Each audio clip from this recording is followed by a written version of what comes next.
Hello guys, हमने क्या किया था, लिक्विडेशन का थोड़ा सा कंसेप्ट्स वगैरह करा था, थ्योरी वगैरह देखी थी थोड़ी सी लिक्विडेशन में, बी लिस्ट वगैरह क्या होता है, एसओए क्या होता है, ये सारी चीज़ें। अभी करते हैं न्यूमेरिकल क्वेश्चंस की प्रैक्टिस। ठीक है, क्वेश्चन नंबर 1 रीड आउट करो, इसको सॉल्व करते हैं। ये क्वेश्चन है प्रेफरेंशियल क्रेडिटर के ऊपर कि प्रेफरेंशियल क्रेडिटर कैसे कैलकुलेट करना है।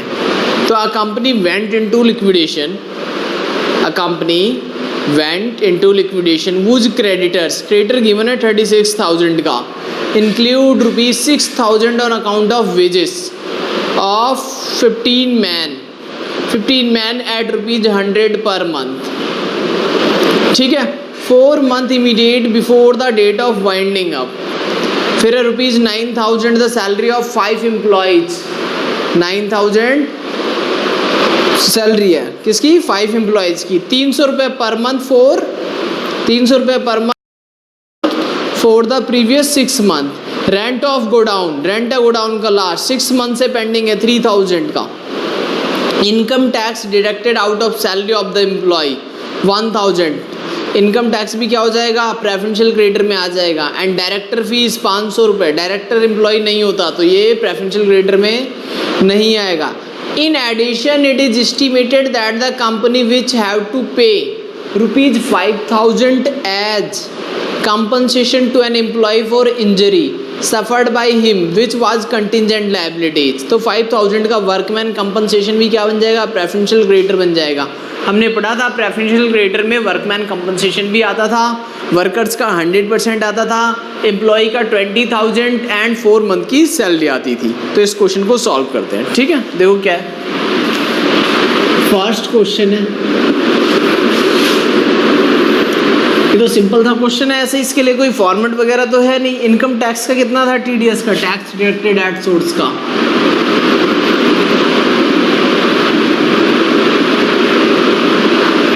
Source 1,000 rupees. वर्कमैन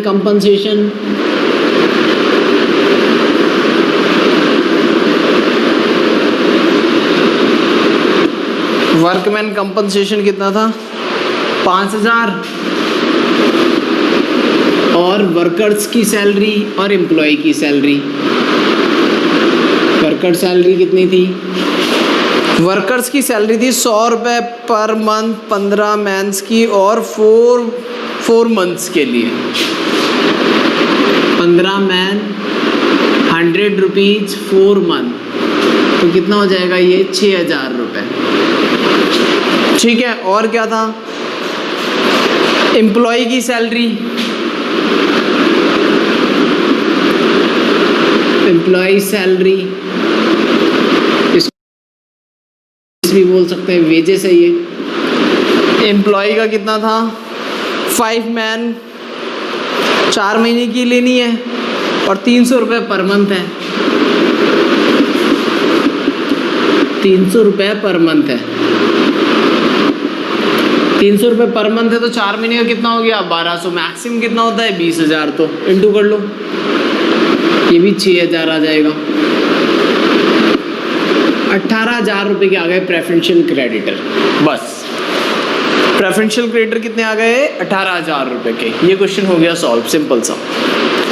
ठीक है, एक और क्वेश्चन देख लो, second question. The liquidator of a company, read out करो, the liquidator of a company is entitled to a remuneration of 2% on assets realise, 2% on assets realise. Second question, liquidator remuneration 2% on assets realized।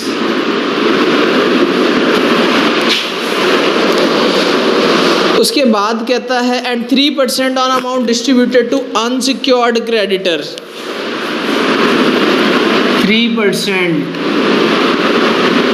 unsecured secured creditors का, 3% किसका है, unsecured creditor का। The assets realize 10 lakh, amount available for distribution to unsecured creditor before paying liquidator remuneration 4,12,000 रुपये। ठीक है, calculate the liquidator remuneration. आपको liquidator का remuneration calculate करना है, बिल्कुल सिंपल सा। तो कितना होगा इसका सॉल्यूशन निकालते हैं। 2% on assets realise, 2% on assets realize, तो कितना आ जाएगा।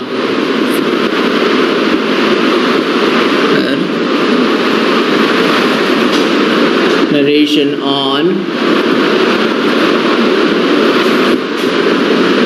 एसेट्स रियलाइज्ड, 2% 10 लाख का 20,000। फिर कहते हैं 3% on payment to unsecured creditors, on payment to unsecured creditor, इस पे कैलकुलेट करना पड़ेगा। ठीक है, 3% ना, अमाउंट कितना अवेलेबल था, 4,12,000। देखो 4,12,000 अवेलेबल था बिफोर लिक्विडेटर रेम्यूनरेशन, कितना दे दिया, 20,000। अभी भी जो बचा, कह रहा है जितनी पेमेंट होगी अनसिक्योर्ड क्रेडिटर का उसका 3%, तो 3/103 करना पड़ेगा आपको इसका। 3/100 नहीं करना पड़ेगा, क्या करना पड़ेगा, 3/103, क्योंकि बैलेंस का नहीं मांग रहा, कह रहा है पेमेंट जितनी किसको होगी, अनसिक्योर्ड क्रेडिटर को, उसका 3%। तो 4,12,000 माइनस 20,000 इंटू में 3 डिवाइड बाई 103, यार आ गया 11,417 रुपये। 20, 30 और 31,417 इसका आंसर आ जाएगा। ठीक है, चलो जी यहाँ तक नोट करो, फिर करते हैं अगला क्वेश्चन।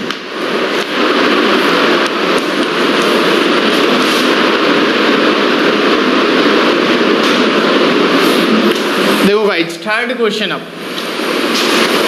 थर्ड क्वेश्चन में क्या कहता है, an liquidator is entitled to receive remuneration of 2% on the assets realized, 2% on the assets realized, 3% on the amount distributed to preferential creditors and 3% on the payment made to unsecured creditors. The assets were realized for ₹25 lakh against which the payment was made as follow. Liquidation expense हमने पे कर दिया 25,000 रुपये, sundry secured creditor को payment कर दी 10 लाख रुपए की। ठीक है, फिर लिखा है प्रेफरेंशियल क्रेडिटर को पेमेंट कर दी 75,000 रुपीज की।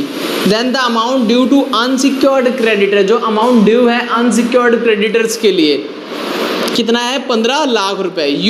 You are asked to calculate the total remuneration payable to liquidator. आपको क्या निकाल के देना है कि लिक्विडेटर को पेमेंट कितनी होगी।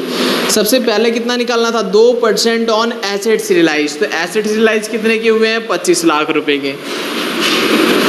तो इसके सॉल्यूशन में हम ये लिख सकते हैं 2% ऑन एसेट्स रियलाइज, तो 25 लाख का 2% कर लो, ये तो सिंपल है, 50,000 आ जाएगा। सेकंड लाइन में कितना है, सेकंड लाइन में कितना लिखा है, सेकंड कह रहा है फिर 3% on payment to unsecured creditors और 3%, अच्छा पहले वाला कितना था, 3% on the amount distribute to preferential creditor. तो प्रेफरेंशियल क्रेडिटर को कितना देना है, प्रेफरेंशियल क्रेडिटर का अमाउंट कितना है, 75,000 है।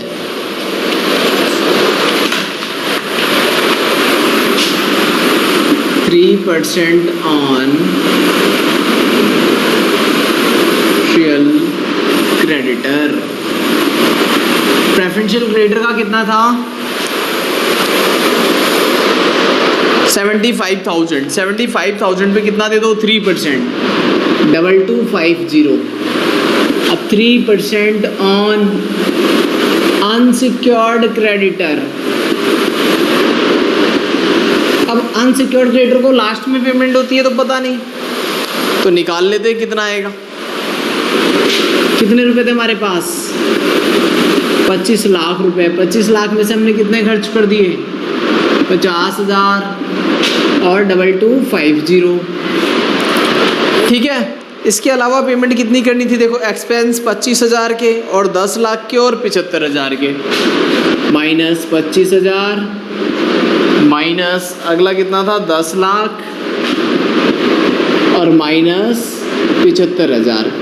अब जो पैसे बचे उस पैसे में से उसमें से हम देंगे किसको, अनसिक्योर्ड क्रेडिटर को, और जितना अनसिक्योर्ड क्रेडिटर को देंगे उसका ही 3% चाहिए, तो इसमें से माइनस कर लो। तो 25 lakh minus 50,000 minus 2250 minus 25,000 minus 10 lakh minus 75,000 into 3 divided by 103, ठीक है। 39,254 5 हो जाएगा। 39,255 39,255 रुपये, ठीक है, राउंड ऑफ कर लेंगे। 39,255 टोटल कितना आ जाएगा, 50,250 39,255 91,505, ये आ गया आपका लिक्विडेटर रेम्युनरेशन। एक फोर्थ क्वेश्चन और देखो, इसमें LFS बनाना है, बिल्कुल सिंपल सा क्वेश्चन है। क्वेश्चन नंबर 4 में the position of valueless limited on its liquidation is as under issue and paid up capital. 3,000 क्या है ये, 11% प्रेफरेंस शेयर है ऑफ ₹100 ईच फुल्ली पेड। फिर 3,000 equity share of ₹100 each fully paid up. 1,000 equity share of ₹50 each 30 per share paid. जो equity shares हैं वो दो तरह के हैं। इक्विटी शेयर कितनी तरह के हैं, 2 तरह के। 100 शेयर्स तो फुल्ली पेड अप हैं, फिर 50 वाला शेयर भी है, कितने का, 30 का। कॉल्स इन एरियर 10,000 का एंड कॉल्स इन एडवांस 5,000 रुपये का है। Preference dividend are arrears for 1 year, preference dividend 1 साल से बाकी है। Amount left with the liquidator after discharge all liability 4,13,000, हमारे पास 4,13,000 रुपये अवेलेबल भी हैं। आगे लिखा है article of association of the company provide for the payment of preference dividend arrear in priority to return to equity के priority to return of equity capital. You are required to prepare liquidator financial statement. तो इसका format बना लेते हैं liquidator financial statement का और इसको solve करते हैं। देखो क्या करना है, ये हमारा 4th क्वेश्चन, एक LFS बना के देनी है आपको, लिक्विडेटर फाइनेंशियल स्टेटमेंट, ठीक है।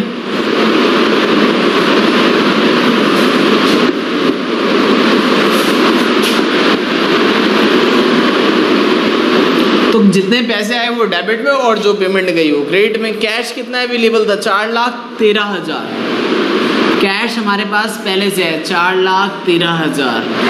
कॉल्स इन एरियर के पैसे आ जाएंगे। कॉल्स इन एरियर कितना आ जाएगा, कितना था कॉल्स इन एरियर, 10,000 रुपीज़ का था।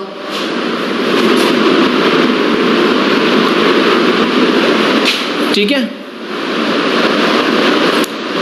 अब क्या करना है हमें, प्रेफरेंस डिविडेंड कितना देना है। प्रेफरेंस शेयर हैं 3 लाख रुपए के, तो उसका 11% है। देखो बाई प्रेफरेंस डिविडेंड दे दो, 3 लाख का 11% 33,000। प्रेफरेंस शेयर होल्डर की पेमेंट कर दो, फिर करते हैं इक्विटी शेयर होल्डर की।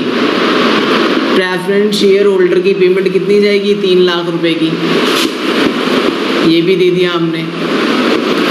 फिर कॉल्स इन एडवांस वापस कर दो। कॉल्स इन एडवांस कितना था, कॉल्स इन एडवांस 5,000 रुपये था। कितना था कॉल्स इन एडवांस, 5,000 रुपये। ठीक है, अब पेमेंट करनी है इक्विटी शेयर होल्डर को। पेमेंट किसको करनी है, इक्विटी शेयर होल्डर को। अब इक्विटी शेयर होल्डर 2 तरह के हैं। देखो इक्विटी शेयर्स हमारे पास 2 तरह के। इक्विटी शेयर की क्या कहानी है, पहले तो 3,000 शेयर्स हैं। कितने वाले हैं ये, 100 रुपये वाले। कितने रुपए देने बनते हैं इनको, 3 लाख। फिर मेरे पास और शेयर हैं 1000 शेयर्स, बट है कितने के ये, 50 वाले। बट इनकी पेडअप वैल्यू कितनी है, पेडअप वैल्यू है इसकी, जो पेडअप वैल्यू है वो 30 रुपीज़ है। तो इसको मैं बोल सकता हूँ 30,000। यही है ना, पेड अप वैल्यू कितनी है 30,000, तो 3,30,000 रुपये देने बनते हैं इनको। बट अमाउंट कितना अवेलेबल है चेक करो, देखो 4,13,000 प्लस 10,000 माइनस 33 माइनस 3 लाख और माइनस 5,000, 85,000 हमारे पास है। यह है अमाउंट अवेलेबल।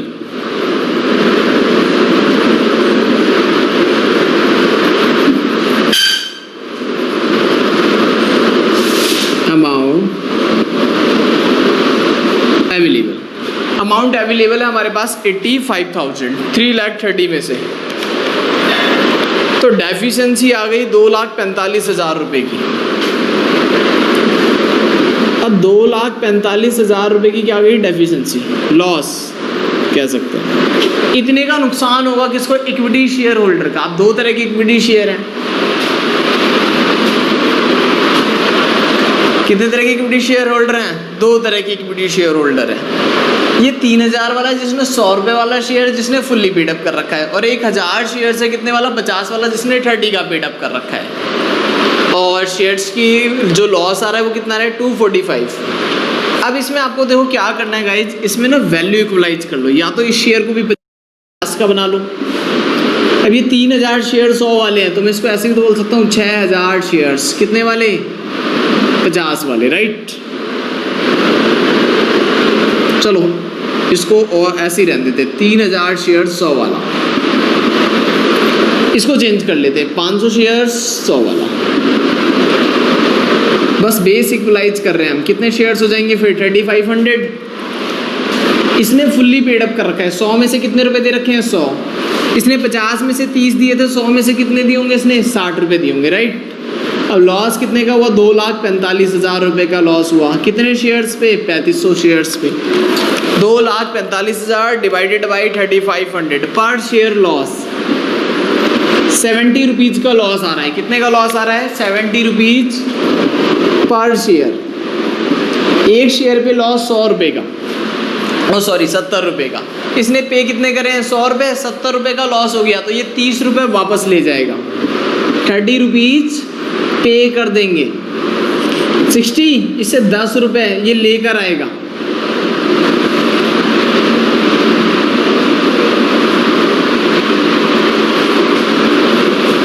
इसको 10 रुपये लाने पड़ेंगे।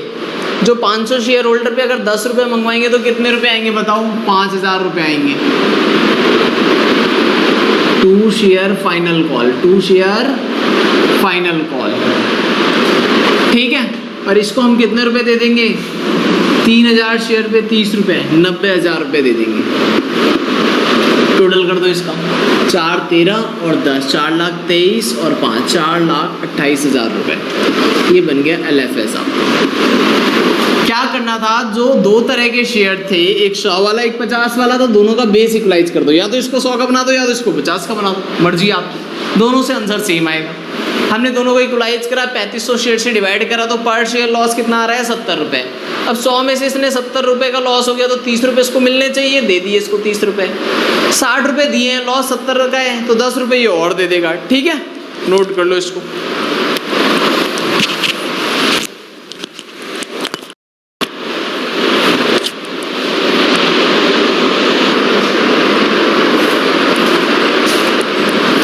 चलो जी गाइस, नेक्स्ट क्वेश्चन देखते हैं जी, बी लिस्ट का। ठीक है, कितने क्वेश्चन कर लिए हमने, first, second, third and fourth, 4 question हो गए। अब 5th क्वेश्चन बी लिस्ट का, रीड आउट करो फिर इसको सॉल्व करते हैं, ठीक है। रीड करते हैं पहले। In a winding up CAMHH limited which commence on 15 सितंबर, 15 सितंबर को स्टार्ट हुआ इनका वाइंडिंग अप करना, ठीक है, 15 सितंबर को 2013। Certain creditor could not be receive payment out of the realisation of the assets, कुछ क्रेडिटर्स को पेमेंट नहीं मिली, and out of the contribution from A list वालों से भी पैसे नहीं मिले। Following are the details of certain shares transfer that took place prior to liquidation and the amount of creditor remaining unpaid. क्या क्या है, शेयर होल्डर हैं ABCDE, कुछ शेयर होल्डर्स हैं, नंबर ऑफ शेयर्स दे रखे हैं इन्होंने जो ट्रांसफ़र करे थे, date when cease to be member, पहली डेट क्या है 31 अगस्त 2012, और हमारी लिक्विडेशन की डेट क्या है 15 सितंबर 2013। तो 15 सितंबर 2013 से ठीक एक साल पहले 15 सितंबर 2012 के बाद जितने भी मेंबरशिप सीज हुई होंगी वो बी लिस्ट में आएंगी। तो ये पहला वाला तो आएगा नहीं, अगला क्या है 20 सितंबर 2012, बी आ जाएगा, ए नहीं आएगा, ए बी लिस्ट की कैटेगरी में नहीं आएगा, जबकि बी आ जाएगा बी लिस्ट की कैटेगरी में, सी भी आ जाएगा, डी आ जाएगा और ई भी आ जाएगा। फिर अमाउंट बता रखा है, क्रेडिटर्स कितना है, जब ए गया 8000, जब बी गया तब कितना है 12000। तो मैं बात करूं पहला क्रेडिटर 20/9/2012 को, 20/9/2012 को क्रेडिटर कितने के थे 12,000 रुपए के, ठीक है। फिर जब अगली मेंबरशिप सीज हुई तब कितने थे 15/11/2012 को 17,400, उसमें से 12,000 हटा दो तो कितना आ जाएगा 5,400। भाई 12,000 तो हमने पहले ही बांट लिए ना, तो 5,400। फिर 22 को 22/4/2013 सॉरी 22/4/2013 को 18,600, 18,600 में से कितने बांट चुके हैं हम 12 और 5, 17,400 हटा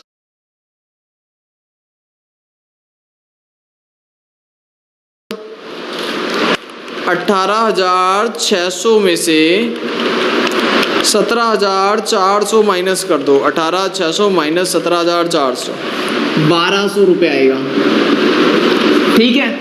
फिर उसके बाद अगला वाला कितना है 22,000 है, 10 जुलाई 2013 को, 10 जुलाई 2013 को कितना है ये 22,000। अब जो 22,000 है इसमें से क्या करना है हमें, 22,000 में से पिछला वाला हटा दो 18,600, 22,000 माइनस 18,600 तो 3400, ठीक है। ये लाइबिलिटीज है। अब लाइबिलिटीज को क्या करना है हमें नंबर ऑफ शेयर्स में बांटना है। किसमें बांटना है, नंबर ऑफ शेयर्स में। सबके शेयर्स, ए के शेयर 2000, बी के 1800, सी के 1200, इस तरह से शेयर्स दे रखे हैं। तो ठीक है, बी के शेयर कितने हैं, बी के शेयर है हमारे पास 1800, सी के शेयर्स कितने हैं 1200 और डी के शेयर हैं 1000 और हमारे ई है जो ई के शेयर हैं 500, ई के शेयर कितने हैं 500 शेयर्स हैं। अब इसका रेशियो बना लो, रेशियो क्या बनेगा 18, 12, 10 और 5, 18, 12, 10 और 5, इस रेशियो में इस लायबिलिटी को बांट लो। और क्या लिखा था, एक minute, all the share were of ₹10 each on which ₹5 per share had been called and paid up, ignoring expense of liquidation, remuneration to liquidate etc. Work out the amount to be realized from the above contributories। ठीक है, कितने का share है 10 रुपए का है, 5 रुपए हमने मांग रखे हैं इनसे पहले ही। कितने रुपए मांग रखे हैं 5 रुपए, तो 5 रुपए हम और मांग सकते हैं। आप करते हैं इसको सॉल्व, सॉल्यूशन देखो इसका। शेयर्स कितने 1800, 1200, 1000 और 500, रेशियो क्या है 18, 12, 10 और 5, ठीक है। और लायबिलिटीज हमने पहले ही लिख दी 12,000, फिर जितनी इंक्रीज हो रही थी वो लिख दी। अब पहले वाली लायबिलिटी बांटो, 12,000 को अगर इस रेशियो में बांटो तो 18, 12 कितना हो गया 30, 40 और 5 45, 45 से डिवाइड इंटू 18, 4800, 4,800 रुपये।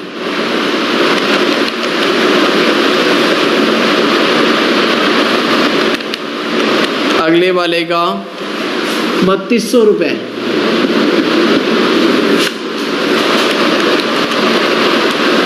उससे अगले वाले का देखते हैं कितना इंटू 10, 2667, 2667। लास्ट वाले का देखते हैं, इसका आधा हो जाएगा 1333। इस रेशियो में अमाउंट को बांट दिया। फिर 5,400 को भी ऐसे ही करना है। अब 5,400 बटेगा सी, डी और ई में, जो सेकंड वाला है ये किस में बटेगा, सिर्फ सी डी एंड ई में। क्यों, ये तो जा चुका था। तो जिस दिन मेंबरशिप सीज हुई उस दिन तक की लायबिलिटी बियर करेगा, और जिस दिन इसकी मेंबरशिप हुई उस दिन एक्स्ट्रा लायबिलिटी कितनी है, 5400। बाकी तो 12000 तो ये बॉन्ड कर चुका है, 17400 है वैसे, 17 में से 12 तो बियर कर चुके हैं सब, 5400 सी डी ई करेंगे। तो 5400 को 1200, 1000 और 500 के रेशियो में बांटो, तो 12, 10 और 5, तो डिवाइड बाई कितना हो जाएगा, ये 27, तो ये आ गया 2400।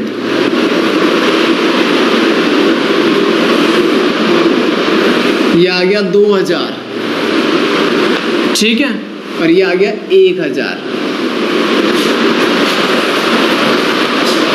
अगला लॉस कितने का है, 1200 का। इसको कौन बियर करेगा, सिर्फ डी और ई भाई, क्योंकि सी भी जा चुका है अब तो 1200 को बांटो 10 और 5 के रेशियो में, 1200 को बांट दो 10 और 5 के रेशियो में, तो ये आ गया 800 और ये आ गया 400।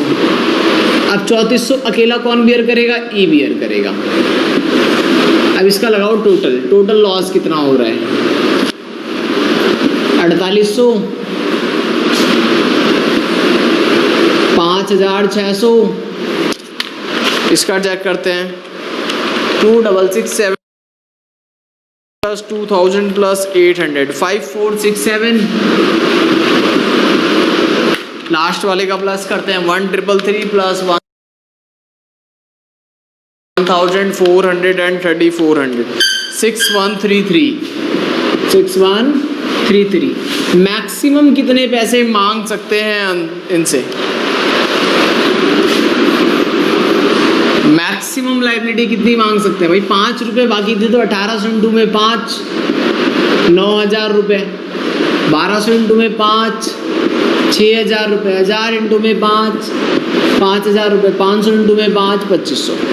देखो अनकॉल्ड कैपिटल है, 5 रुपये की अनपेड थी, 5 रुपये का जो बाकी पैसा था वो हमने मांगा, और या फिर लायबिलिटीज कौन सा पे करेगा, विच एवरेज लोअर। इसके बनते 9000 हैं लेकिन लॉस कितने का, 4800 का हुआ, तो ये मैक्सिमम कितने रुपए देगा, अमाउंट पेड कितना करेगा, सिर्फ 4800। ये कितने पे करेगा, 5600। ये पे करेगा 5000, ये पे करेगा 2500 रुपये, बस। ठीक है, इसे कहते हैं बी लिस्ट की स्टेटमेंट, कि जो प्रीवियस शेयर होल्डर है वो कितने पैसे देंगे हमें। नोट कर लो इसको, फिर एक क्वेश्चन और करते हैं बी लिस्ट पे।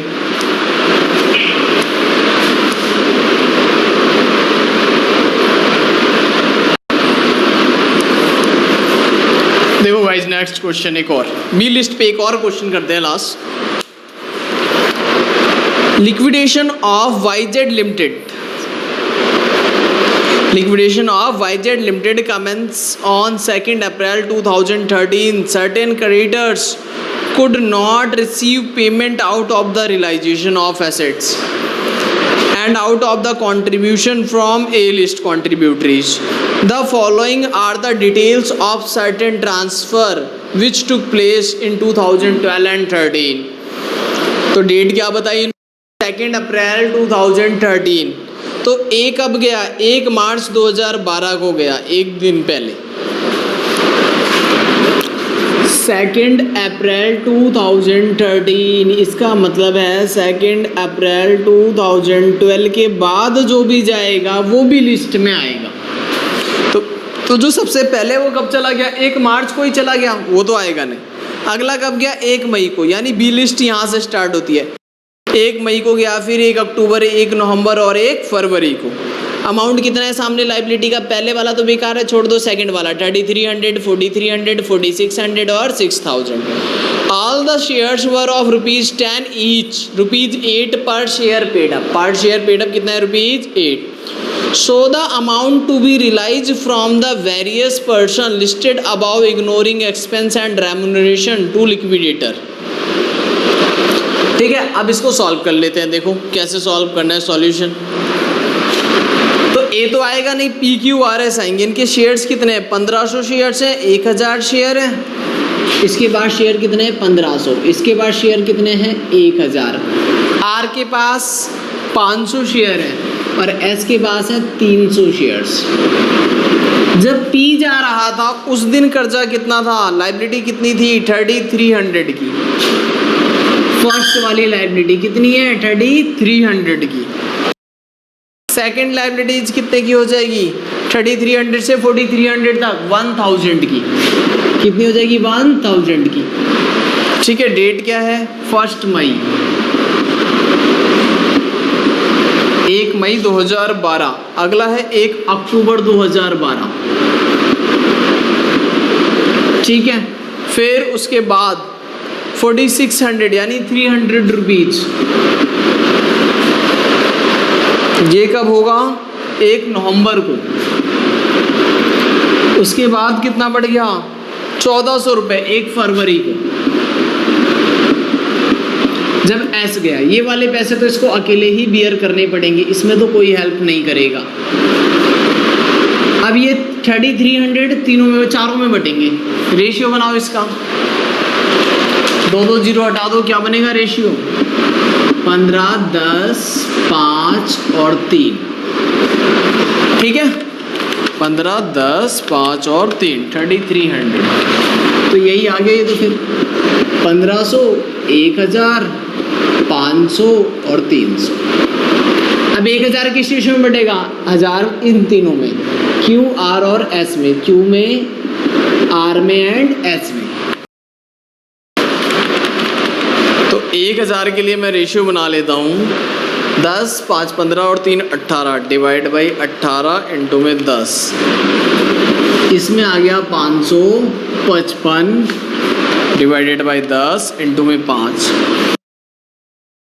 278 डिवाइड बाई 5 इंटू में 3। 1 6 7। ठीक है, अब 300 रुपये 300 किस में बटेंगे, आर और एस में। रेशियो क्या यूज होगा, 5 और 3 का। 300 डिवाइड बाई 8 इंटू में 5। 187.5 आ रहा है, तो 188 ले लो। ठीक है, माइनस 300, तो 112 यहाँ पर आ जाएगा।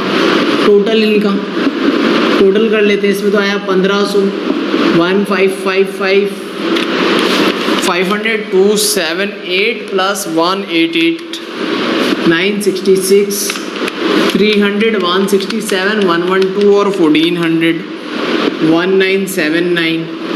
अब मैक्सिमम कितना मंगा सकते हैं, मैक्सिमम लायबिलिटी वो चेक करो, पेड अप वैल्यू कितनी थी।